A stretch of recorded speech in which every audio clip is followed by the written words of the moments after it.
হয়তো অনেক দিন রাতের গভীরে দুই হাত তুলে কেঁদে কেঁদে আল্লাহর কাছে দোয়া করেছে, কিন্তু দিন কেটে গেছে, মাস কেটে গেছে, তবুও সেই দোয়ার উত্তর আসেনি।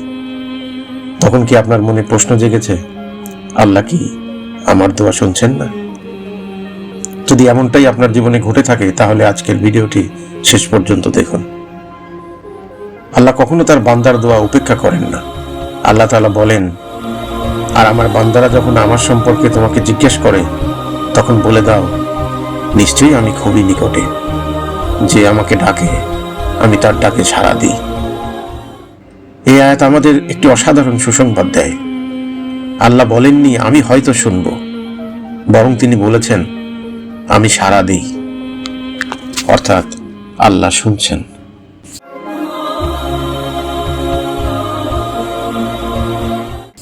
এখন প্রশ্ন হলো, যদি আল্লাহ শোনেন, তাহলে দোয়া কবুল হতে দেরি করেন কেন? এর প্রথম উত্তর হলো, আল্লাহ সবকিছু জানেন, কিন্তু আমরা জানি না। আমরা বর্তমান দেখি, কিন্তু আল্লাহ অতীত, বর্তমান এবং ভবিষ্যৎ সবকিছু একসঙ্গে জানেন। আল্লাহ তাআলা বলেন, হতে পারে তোমরা কোনো একটি বিষয় অপছন্দ করছো, অথচ তা তোমাদের জন্য কল্যাণকর। আর হতে পারে তোমরা কোনো একটি বিষয় পছন্দ করছো, অথচ তা তোমাদের জন্য অকল্যাণকর। আল্লাহ জানেন, আর তোমরা জানো না। হয়তো আপনি যে চাকরিটা খুব চেয়েছিলেন, সেটি না পাওয়াই আপনার জন্য উত্তম ছিল। হয়তো যে দোয়ার উত্তর আজও আসেনি, আল্লাহ সেটিকে এমন সময়ের জন্য রেখে দিয়েছেন যখন সেটিই আপনার জন্য সবচেয়ে বেশি কল্যাণকর হবে। রাসূল সাল্লাল্লাহু আলাইহি সাল্লাম আমাদের একটি অসাধারণ সুসংবাদ দিয়েছেন।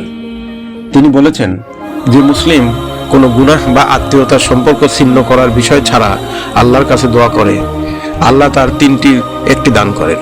হয় তার দোয়া দ্রুত কবুল করেন, অথবা তা আখিরাতের জন্য সঞ্চয় করে রাখেন, অথবা তার সমপরিমাণ কোনো বিপদ তার থেকে দূর করে দেন।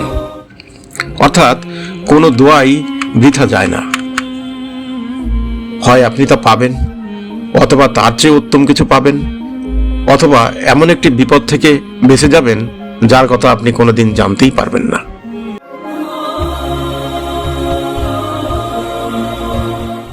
অনেক সময় আমরা শুধু দোয়া কবুল হওয়াটাকেই সাফল্য মনে করি, কিন্তু আল্লাহ কখনো কখনো অপেক্ষার মাধ্যমেই আমাদের বদলে দেন।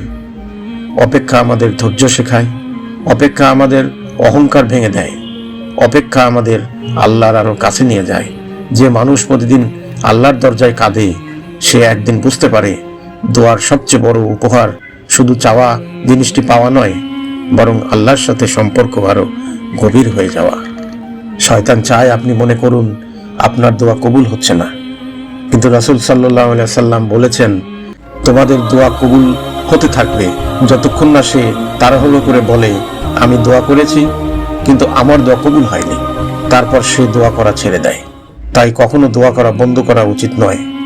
যে রব আপনাকে দোয়া করার তৌফিক দিয়েছেন, তিনি অবশ্যই আপনার জন্য সর্বোত্তম ফয়সালা করবেন। দেরি মানেই প্রত্যাখ্যান নয়। আল্লাহর নীরবতা কখনোই তার অনুপস্থিতি নয়। তিনি সবকিছু শোনেন, সবকিছু দেখেন, আর তিনি এমন সময় আপনাকে দান করবেন যা হবে আপনার জন্য সবচেয়ে উত্তম। একজন মুমিন কখনো দোয়া করে ক্ষতিগ্রস্ত হয় না। আল্লাহ তাআলা আমাদের সবাইকে ধৈর্য, তাওয়াক্কুল এবং আন্তরিক দোয়া করার তৌফিক দান করুন।